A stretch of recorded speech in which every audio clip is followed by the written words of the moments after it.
গল্প আয়েশা আর মনের ভাষা। এক সময়ের কথা, একটি ছোট মেয়ে ছিল, তার নাম আয়েশা। আয়েশা খুব চঞ্চল, খুব হাসি খুশি, কিন্তু মাঝে মাঝে তার মন খারাপ হলে সে একদম চুপচাপ হয়ে যেত। তার মা বাবা আয়েশাকে খুব ভালোবাসতেন, কিন্তু তারা সবসময় বুঝতে পারতেন না আয়েশার মন কোন কথা বলছে। একদিন বিকেলে স্কুল থেকে ফিরে আয়েশা ব্যাগ রেখে চুপচাপ জানালার পাশে দাঁড়িয়ে রইল। মা কাছে এসে নরম গলায় বললেন, আয়েশা মা, তোমার কি মন খারাপ? আয়েশা চোখ নামিয়ে বলল, না, কিছু না। মা জানতেন এটা সত্যি কিছু না নয়। তিনি আয়েশার পাশে বসে তার মাথায় হাত বুলিয়ে বললেন, তুমি জানো মা, বাচ্চারা অনেক সময় কথা না বললেও তাদের মন কথা বলে। আমি তোমার সেই মনের ভাষা শিখতে চাই।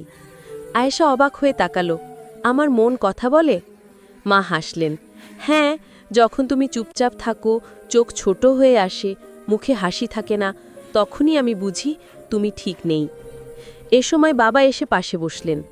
বাবা বললেন, আমরা যদি রাগ করি, চিৎকার করি, তুমি ভয় পাবে, কিন্তু যদি আমরা তোমাকে সময় দিই, শান্ত গলায় কথা বলি, তুমি নিজের থেকেই সব বলবে। এটি তোমার মনের ভাষা বোঝার সবচেয়ে বড় নিয়ম। ধীরে ধীরে আয়েশা বলল, আজ স্কুলে আমার বান্ধবীরা আমাকে খেলায় নেয়নি, তাই মন খারাপ। মা তাকে জড়িয়ে ধরলেন।